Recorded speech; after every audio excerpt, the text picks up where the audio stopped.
आतंक के खिलाफ सुरक्षा बलों को फिर मिली बड़ी सफलता। पुंछ में सुरक्षा बलों ने आज संयुक्त ऑपरेशन में मारे 4 आतंकी, 4 AK-47 राइफलें, 2 पिस्टल, अन्य गोला बारूद बरामद।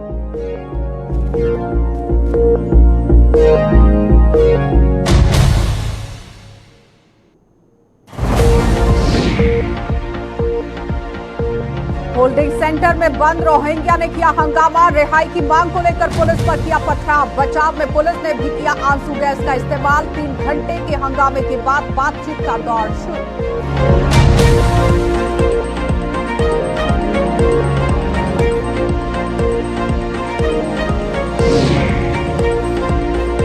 वार्षिक मचेल यात्रा की तैयारियों ने पकड़ा जोर। 25 जुलाई से यहां पर 5 सितंबर तक चलनी है यात्रा। श्रद्धालुओं के स्वागत के लिए किश्तवाड़ प्रशासन बिल्कुल तैयार।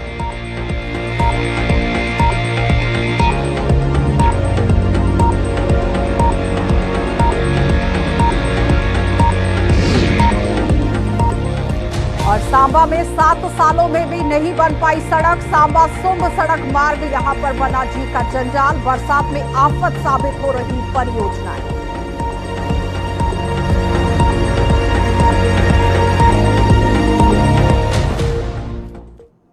नमस्कार, बुलेटिन में आपका स्वागत है। मैं हूं आपके साथ आशा सरमाल। चलिए शुरुआत करते हैं जम्मू कश्मीर से जुड़ी खबरों की। सबसे पहले आपको पुंछ लिए चलते हैं, जहां पर आप देखिए किस तरह से सुरक्षा बलों ने ऑपरेशन लगातार शुरू कर दिया है। और पुंछ के सिंधरा इलाके में सुरक्षा बलों ने संयुक्त ऑपरेशन में 4 आतंकियों को मार गिराया है।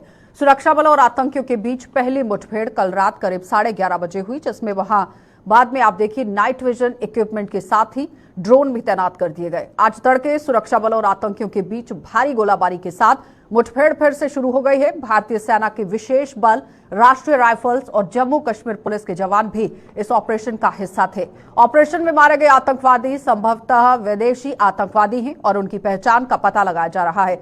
मारे गए आतंकियों से 4 AK-47 राइफलें, 2 पिस्टल और अन्य गोला बारूद बरामद कर दिया गया है। लेकिन सूत्रों के अनुसार अगर बात की जाए तो LOC के उस पार यहां पाकिस्तानी खुफिया एजेंसी ISI और आतंकी संगठनों के सरगनाओं की ओर से स्वतंत्रता दिवस और रक्षाबंधन के आसपास बड़ी आतंकी घटनाओं को अंजाम देने के लिए आतंकियों को घुसपैठ कर इस पार यहां पर पहुंचने के निर्देश दिए गए हैं। हालांकि LOC पर तैनात सुरक्षा बलों की चौकसी के चलते उनके मंसूबों पर पानी फिरता नजर आ रहा है। इस वक्त साफ तस्वीरें भी आप देख रहे हैं, लेकिन आपको फाइल ये तस्वीरें दिखाई जा रही हैं। आपको ये बताते चले कि इस वक्त लगातार संयुक्त ऑपरेशन जो है वो सुरक्षा बलों की तरफ से पुंछ के अंदर किया जा रहा है, क्योंकि रक्षाबंधन और साथ ही साथ 15 अगस्त जो है वो अब आने वाला है। और उसी को मद्देनजर रखते हुए आतंकी अपनी बड़ी घटना को अंजाम देने की फिराक में रहते हैं। और ये कोई पहला मौका नहीं है, इससे पहले भी कई बार पाकिस्तान की नजर 15 अगस्त पर रहती है और छिटपुट घटनाएं वो करने की कोशिश करता है, लेकिन उस पर नकेल किस तरह से कसी जाएगी, सुरक्षा बलों ने पूरी तरह से कमर यहां पर कस ली है। पुंछ में सुरक्षा बलों ने संयुक्त ऑपरेशन शुरू कर दिया है और कुछ गोला बारूद भी यहां पर बरामद किया गया है, जिन आतंकियों की मौत के घाट उतारा गया है। तो आतंकियों के खिलाफ सुरक्षा बलों का यह ऑपरेशन पूरी तरह से जारी है। और साथ ही साथ आपको ये बताते चले कि 4 AK-47 राइफल, 2 पिस्टल और भी कई अन्य गोला बारूद यहां पर बरामद कर लिए गए हैं। एक बड़ी सफलता ही इसे कहा जाएगा, क्योंकि सुरक्षा बलों ने पूरी तरह से अपनी मुस्तैदी जो है वो यहां पर बनाई हुई है।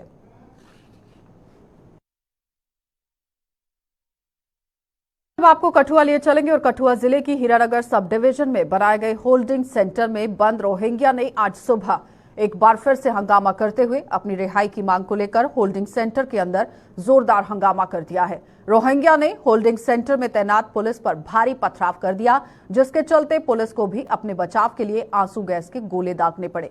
सूत्रों से मिली जानकारी के अनुसार इस पूरे हंगामे में कुछ पुलिस वाले और रोहिंग्या भी घायल हुए हैं। करीब 3 घंटे तक चले इस हंगामे के बीच यहां पर आप देखिए किस तरह से पुलिस बल तैनात रहा, लेकिन हंगामे के बाद पुलिस के आला अधिकारियों और जेल प्रशासन के साथ रोहिंग्या की बातचीत अब शुरू हो चुकी है। तो साफ तस्वीरें आप देख रहे हैं होल्डिंग सेंटर के अंदर की, जहां पर रोहिंग्या और पुलिस के बीच में पथराव शुरू हो गया है। लेकिन पथराव के पीछे का कारण क्या कुछ रहा है, किस तरह से वहां पर ये पूरी घटना हुई है, इस पर जानकारी लेंगे। लेकिन जो खबर सामने आई है वो ये है कि यहां पर जल्द से जल्द रिहाई को लेकर मांग की जा रही थी कि उनकी रिहाई यहां पर होनी चाहिए। लेकिन उससे पहले ही देखिए पथराव की घटना किस तरह से सामने आ रही है। इससे पहले आपको बताते चलें कि रोहिंग्या जम्मू कश्मीर के अंदर जिन जिन जगहों पर रह रहे थे, वहीं से इन सभी को डिप्यूट किया गया था और होल्डिंग सेंटर के अंदर बंद बंद किया गया था और उसके बाद ही लगातार अब इन लोगों की मांग ये लग रही है कि इन लोगों को यहां से रिहा किया जाए। लेकिन फिलहाल अभी तक इन्हें रिहाई को लेकर कोई खबर तो सुनाई नहीं गई है। लेकिन जिस तरह से बातचीत का दौर शुरू हो चुका है,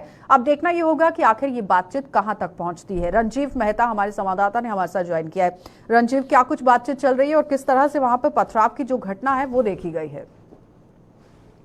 बिल्कुल आशा, ये जो अंदर हीरानगर के होल्डिंग सेंटर की बात करूं तो यहाँ पर आज सुबह करीब तड़के सुबह 4:30-5 बजे के करीब जो अंदर रोहिंग्या जो इसमें होल्डिंग सेंटर में बंद हैं 250 के करीब, वो एकदम से उन्होंने हल्ला करना शुरू कर दिया और जो जेल पुलिस के अमले के लोग 3-4 लोग अंदर गए थे उनको उन्होंने वहां पर बंधक बना लिया, जिसके बाद वहां पर लगातार वहां पर हंगामा शुरू हो गया। उन्होंने एहतजाज शुरू कर दिया, प्रोटेस्ट किया कि उनकी रिहाई के लिए अपनी रिहाई की मांग जो है वो लगातार करते हैं।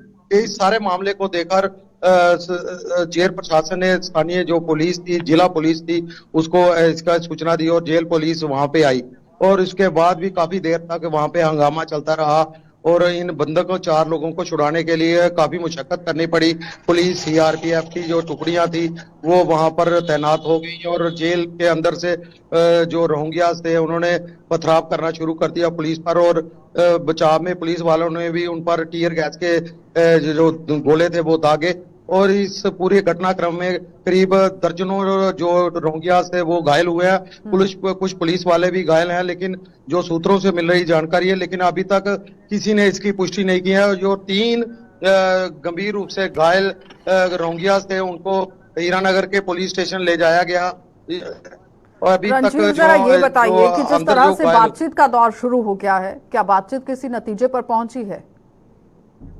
बिल्कुल, अभी बातचीत जो है अभी तक अंदर जारी है, उसका कोई अभी तक नतीजे पर नहीं पहुंच गया क्योंकि बातचीत पिछले 1.5-2 घंटे से लगातार बातचीत जो है वो जारी है।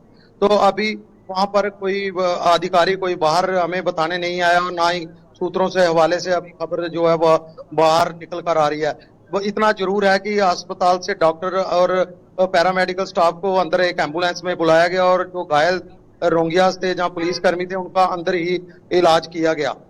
चलिए रंजीव, बहुत बहुत धन्यवाद। तो फिलहाल आपने देखा कि रंजीव मेहता हमारे साथ जुड़े हुए थे जो बता रहे हैं कि किस तरह से पूरी कार्यवाही को यहां पर अंजाम दिया गया है। लेकिन फिलहाल अब देखना ये होगा कि जो बातचीत का दौर शुरू कर दिया गया है उसमें किस तरह से आगे का जो नतीजा है वो सामने आएगा। सीधा आपको उधमपुर लिए चलेंगे और उधमपुर से ही एक बड़ी खबर देखने को मिल रही है, जहां पर आप देखिए सब्जी मंडी के अंदर किस तरह से एक बड़ी घटना पेश आई है। इस वक्त की बड़ी अपडेट आप जिला उधमपुर से देख रहे हैं और जहां पर लगातार आप देखिए सब्जी मंडी में निर्माणाधीन इमारत यहां जमींदोज हो गई है और सब्जी मंडी के अंदर एक बड़ा हादसा पेश आया है और इमारत में मलबे में आप देखिए कई मजदूरों के दबने की आशंका जो है वो जताई जा रही है। बड़े पैमाने पर राहत और बचाव अभियान यहां पर चालू कर दिया गया है। लेकिन फिलहाल इस वक्त की बड़ी खबर जिला उधमपुर से देखने को मिल रही है, जहां पर धार रोड सब्जी मंडी में एक बड़ा हादसा हुआ है। सब्जी मंडी में निर्माणाधीन इमारत जमींदोज हो गई है, गिर गई है इमारत और इमारत के मलबे में कई मजदूरों के दबने की आशंका जताई जा रही है। बड़े पैमाने पर राहत और बचाव अभियान वहां पर शुरू कर दिया गया है।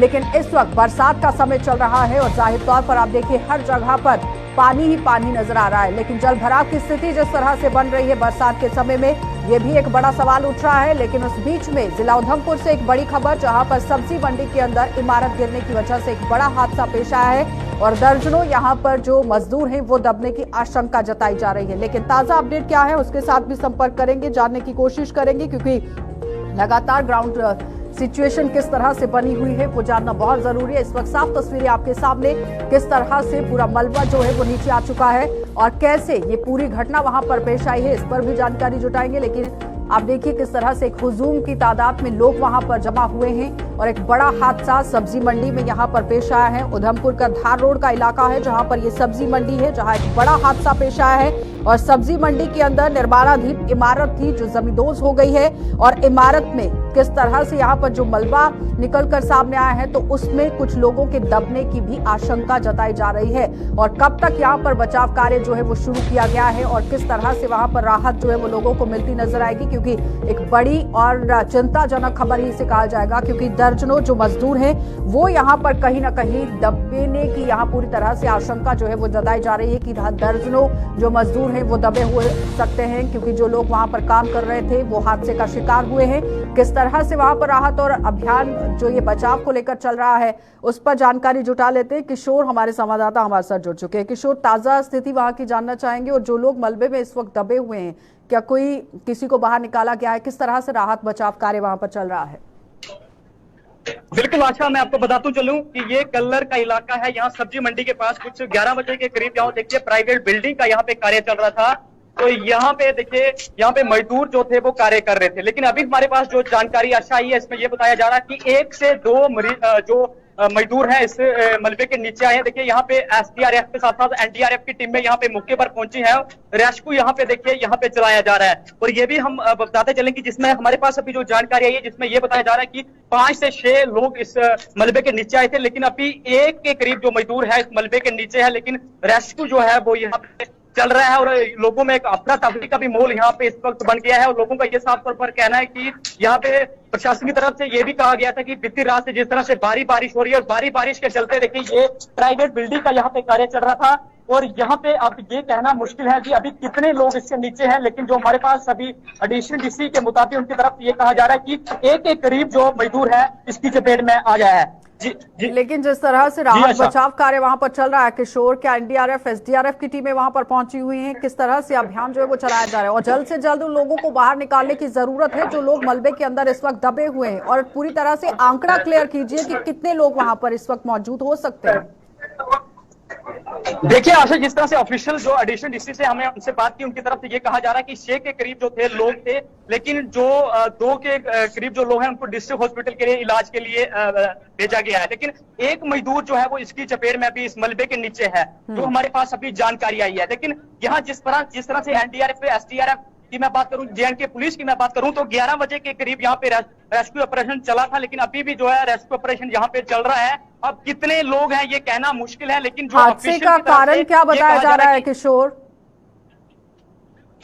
बिल्कुल देखिए, जैसे ही हमने एडिशनल डीसी से बात भी की उनकी तरफ से ये कहा जा रहा है कि परमिशन जो प्राइवेट बिल्डिंग यहाँ पे कार्य जहाँ पे चल रहा था, क्या वाकई में उसका यहाँ पे परमिशन उनकी तरफ से यहाँ पे ली गई थी या ना ली गई थी, ये अब कहना जो है वो आशा मुश्किल है। लेकिन जो हमारे अभी पास जो जानकारी आई है अभी इस तरह से जो है प्रशासन की तरफ से भी चुप्पी साधी है कि यहाँ पे जो परमिशन जो है वो यहाँ से जिसका ये कार्य चल रहा था उसने ली थी, लेकिन ये बड़ा हादसा होने से टला है। क्योंकि जिस तरह से बारिश जो है वो बरसात के दिन चल रहे हैं। अभी अगर मैं राकेश को बोलूंगा, अगर वो तस्वीरें दिखाए, देखिए आसपास मैं लोगों के घर हैं और आसपास लोग भी जो है वो यहाँ पे अफरा तफरी का माहौल बना है। और देखिए किशोर, चारों तरफ कैमरा घुमाकर दिखाइए कि किस तरह का वो इलाका है, क्योंकि आप साफ तस्वीरों में देख रहे हैं कि किस तरह से 2 से 3 मंजिला इमारतें भी उसके साथ में हैं। लेकिन एक बड़ा हादसा जरूर धार रोड के अंदर पेश आया है और अब परमिशन पर सवाल उठ गया है कि क्या वाकई में इस शख्स के पास वहां पर काम कराने की परमिशन थी या नहीं। लेकिन फिलहाल 6 मजदूरों के फंसे की संभावना जो है वो जताई जा रही थी कि 6 मजदूर वहां पर फंसे हो सकते हैं। तो साफ तस्वीरें आप देख रहे हैं जहां पर एनडीआरएफ और एसडीआरएफ की टीमें लगातार काम कर रही है, पुलिस वहां पर पहुंची हुई है। लेकिन सवाल यहां पर यह उठ रहा है कि आखिर ये बड़ा हादसा किस तरह से वहां पर हुआ है, क्योंकि बरसात का समय चल रहा है, बारिश हो रही है और इस बीच में इमारत पूरी तरह से जमींदोज हो गई है। तो कई तरह के सवाल या निशान प्रशासन पर भी उठ रहे हैं। लेकिन एडिशनल डीसी की तरफ से जो आंकड़ा सामने रखा गया है उसमें बताया गया है कि 6 लोग यहां पर दबे हुए हैं, जिसमें से 2 को बाहर निकाला गया है, डिस्ट्रिक्ट हॉस्पिटल में उन्हें भर्ती कराया गया है। लेकिन किशोर, कब तक ये अभियान जो है वो चलने वाला है? और ज्यादा जरूरत ये है कि जो लोग इस वक्त, चाहे वो एक ही शख्स है जो फंसा हुआ है, उसे जल्द से जल्द बाहर निकाला जाए, क्योंकि किसी भी तरह का जानी नुकसान नहीं होना चाहिए। बिल्कुल देखिए आशा, अगर ग्राउंड जीरो की मैं तस्वीरें दिखाई, देखिए ये आसपास मैं आपको लोगों के घर भी दिखाऊंगा, लोगों में भी एक जो है वो अफरा तफरी का माहौल है। अगर आप देखें हर जगह पे जो है वो जेएंडके पुलिस साथ साथ एसडीआरएफ की टीमें यहाँ पे मौके पर पहुंची हैं। लेकिन ये कहा जा रहा है, ये सवाल उठाया जा रहा है कि एक ही मजदूर इस जो है मलबे के नीचे है। लेकिन अगर एक ही मजदूर इसके नीचे है तो इस तरह के देखिए 1 से 2 घंटा हुआ यहाँ पे जो है वो रेस्क्यू यहाँ पे चल रहा है। लेकिन अब ये कहना मुश्किल है, क्योंकि ये देखिए अगर स्टेप बाय स्टेप आपको ये बिल्डिंग दिखाऊं, देखिए यहाँ से नीचे से ये बिल्डिंग जो थी वो बन रही थी। यहाँ पे देखिए ये आसपास लोगों के घर हैं। ये फुल स्क्रीन में किशोर को छोड़ दीजिए। राकेश को बोलूंगा, राकेश मैं बोलूंगा, देखिए ये पूरी पहाड़ी थी, ये जो पहाड़ी है इसके पहाड़ी के नीचे जो थे मजदूर कार्य कर रहे थे। लेकिन अब ये कहना, जिस तरह से अभी ये पूरी तरह से ऑफिशियल की तरफ से ये सामने जानकारी नहीं आ रही है कि अभी इसमें कितने लोग हैं। ये उनकी तरफ से कहा गया है कि यहाँ पे एक ही जो मजदूर है इस मलबे के नीचे आया है। लेकिन अगर इस तरफ भी आप देखिए, मैं राकेश को बोलूंगा, देखिए यहाँ पे जो जे पुलिस SHO रघु चौधरी जो है वो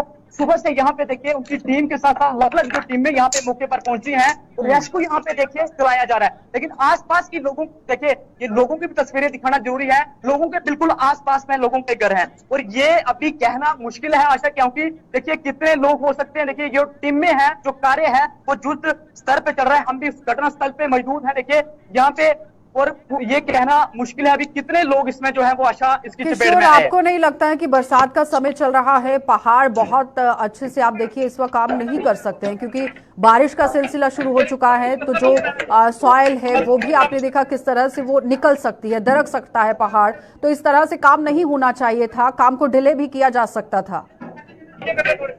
बिल्कुल देखिए आशा, जो यहाँ के आसपास के जो लोग हैं वो भी कहीं ना कहीं जो सवालिया निशान उठाए जा रहे हैं। अगर इसको, इस बिल्डिंग को बनाने के लिए परमिशन प्रशासन की तरफ से या म्युनिसिपलिटी की तरफ से दी गई थी कि बीती रात से अगर मैं बात करूं तो शहर के अंदर जो है पेश जो है वो पानी जो है वो लोगों के घरों में आया है। अगर इस तरह की बारिश यहाँ पे हुई थी तो मजदूर यहाँ पे कैसे लगाए गए? लेकिन अभी ये काफी सवालिया जो है वो निशान जो है वो प्रशासन की तरफ, मतलब कि पिक्चर पूरी तरह से अभी क्लियर नहीं हो पाई है किशोर कि आखिर कितने मजदूर वहां पर काम कर रहे थे और कितने मजदूर जो है वो मलबे में दबे हुए हैं। एडिशनल डीसी की तरफ से एक आंकड़ा जरूर सामने रखा गया है, लेकिन आशंका ये जताई जा सकती है कि मजदूर ज्यादा वहां पर काम कर रहे थे, कुछ ऐसा?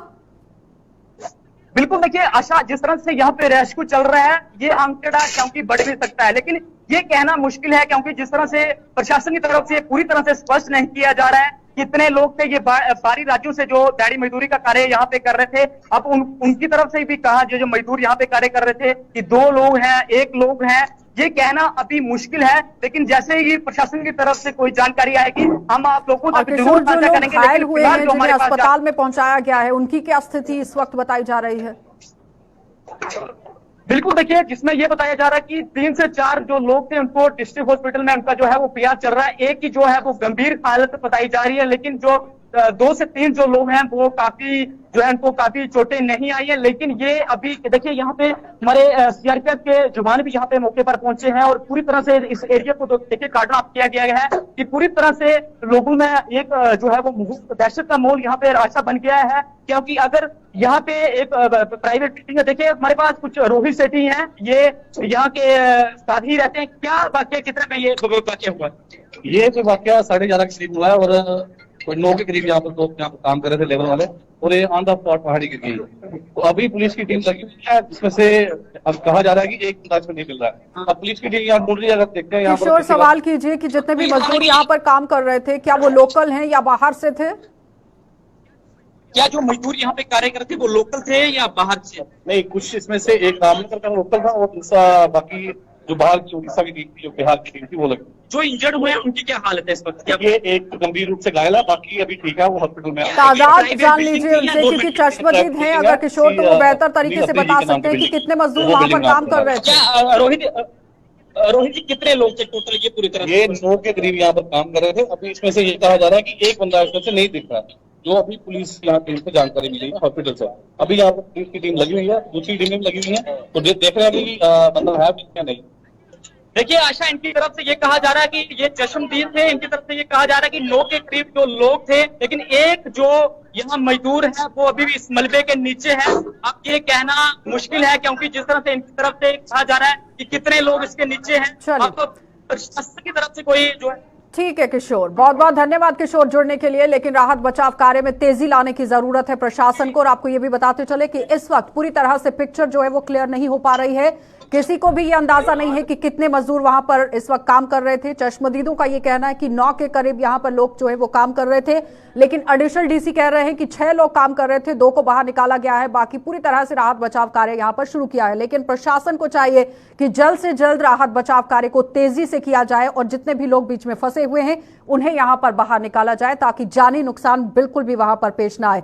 आगे बढ़ जाते हैं, अब आपको वार्षिक मचेल यात्रा को लेकर अपडेट कर देते हैं। वार्षिक मचेल यात्रा 25 जुलाई को शुरू हो रही है, जिसके चलते प्रशासन अपनी तैयारियों में जुटा हुआ है। यात्रा के लिए हेलीकॉप्टर सेवा की बुकिंग शुरू हो गई है और लंगर लगाने वाली जितनी भी संस्थाएं हैं वो अपनी तैयारियां करती हुई नजर आ रही हैं और अंतिम रूप उसे दे रही हैं। हालांकि मां चंडी का दरबार अभी 15 जुलाई से 24 जुलाई तक भक्तों के लिए बंद रखा गया है, लेकिन 25 जुलाई को यह दरबार श्रद्धालुओं के लिए खोल दिया जाएगा। उसी दिन हवन और पूजा अर्चना के साथ वार्षिक मचेल यात्रा की विधिवत यहाँ शुरुआत हो जाएगी और यात्रा की तैयारियों पर यहाँ किस तरह से पूरी बात रखी गई है, नजर रखी गई है, इस पर जानकारी जुटाएंगे। लेकिन साफ तस्वीरें इस वक्त आप भवन से ही देख रहे हैं। माता मचेल की जो यात्रा है वो शुरू होने वाली है। लोगों के अंदर काफी उत्साह है, श्रद्धालु काफी उत्साहित है कि किस तरह से वो मचेल यात्रा यहाँ पर करेंगे। लेकिन देखिए 25 जुलाई को लेकर यहाँ किस तरह से बड़ी बात सामने रखी गई है। 25 जुलाई से लेकर 5 अगस्त तक ये यात्रा चलने वाली है और जाहिर तौर पर समझिए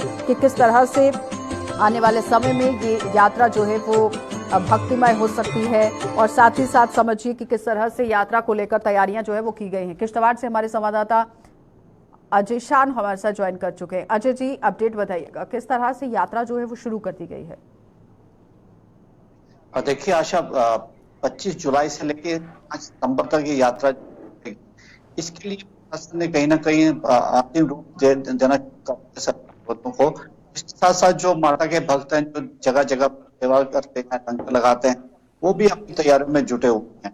लेकिन अभी जो 15 जुलाई से लेके जुलाई तक माता का जो है वो बंद कर दिया गया, क्योंकि परंपरा के तहत शाम महीने में इन दिनों ये मंदिर बंद कर दिया जाता है और 25 को मंदिर खोला जाएगा, जिससे हवन और पूजा अर्चना के बाद साथ ही जो वार्षिक यात्रा है मचेल की वो शुरू हो जाएगी।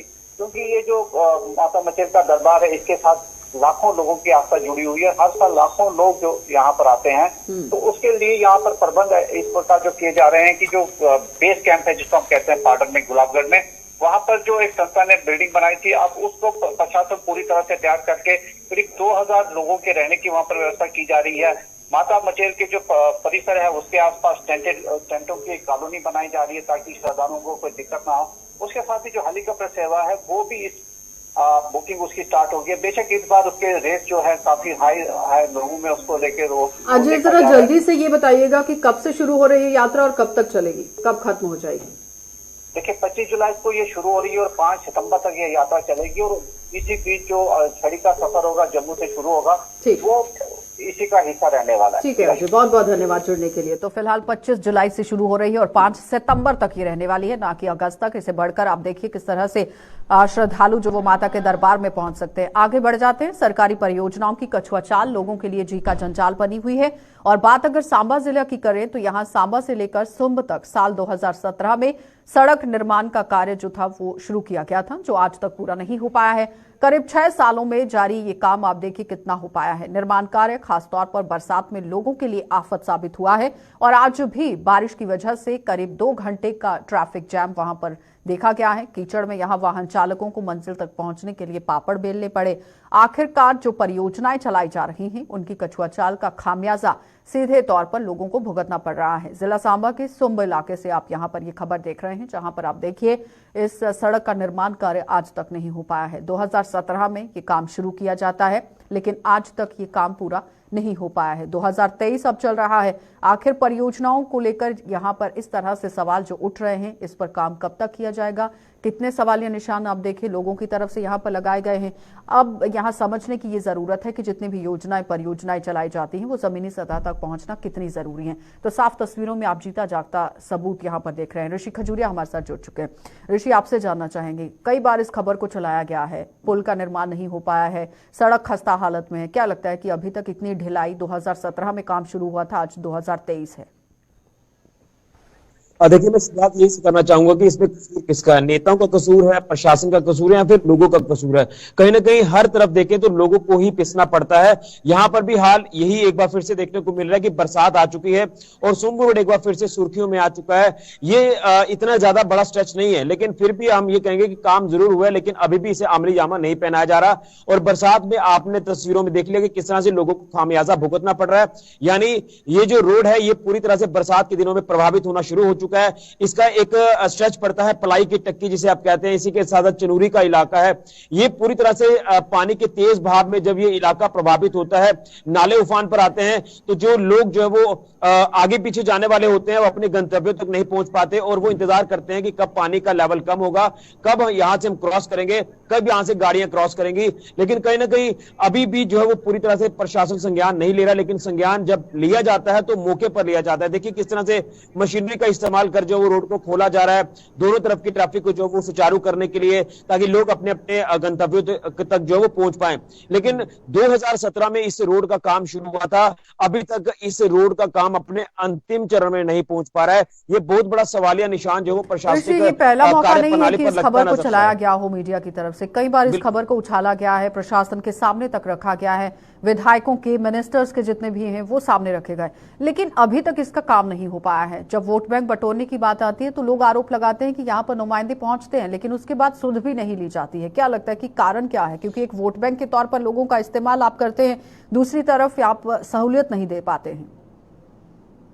देखिए बिल्कुल सही कहा आपने। मैं आपको ये बताना चाहता हूँ कि जो रोड है ये राजनीति का अखाड़ा बन चुका है। यहाँ पर नेता जो वो आकर सियासत करके चले जाते हैं, जो पार्टी सत्ता में होती है उनका ये दावा हर बार रहता है कि हम इसे रोड को कंप्लीट करेंगे, लेकिन जब सत्ता में वो तमाम पार्टियां आती हैं तो सिर्फ और सिर्फ जो खोखले दावे हैं वही देखने को मिलते हैं। यानी नारियल तो उसका फोड़ दिया गया लेकिन अभी तक रिबन काटने का वो समय नहीं आ पा रहा है और इसका खामियाजा लोगों को ये भुगतना पड़ रहा है कि जो रोड के किनारे या आसपास के लोगों के घर हैं वहां नदी नालों का ये जो पानी है अंदर जाता है, लोगों को भारी नुकसान झेलना पड़ता है, लेकिन अभी तक सुध बुध नहीं ली जा रही है। मुझे लगता है कि अगर इस बार भी सुध बुध नहीं ली गई तो आने वाला वक्त जो चुनावों का होगा उसमें जनता खासतौर पर मैं कहना चाहता हूं कि वो मुंह तोड़ जवाब देने के लिए जो बहुत बहुत धन्यवाद ऋषि जुड़ने के लिए। तो सीधा वार आप देखिए जनता यहाँ पर करती नजर आ रही है नुमाइंदों पर। वो कह रही है कि इस बार चुनावों में पूरी तरह से बाइकआउट करेगी और इसका यहाँ पर अंजाम जो है वो भुगतना पड़ सकता है विधायकों और मंत्रियों को। इसलिए नजर गड़ाने की जरूरत है क्योंकि लोगों को काफी परेशानियां झेलनी पड़ रही हैं और इस पर अगर काम नहीं हुआ तो काफी तरीके से खामियाजा भुगतना पड़ सकता है। फिलहाल बुलेटिन में इतना ही। देश और दुनिया की खबरों के लिए आप बने रहिए गुलिस्तान न्यूज के साथ।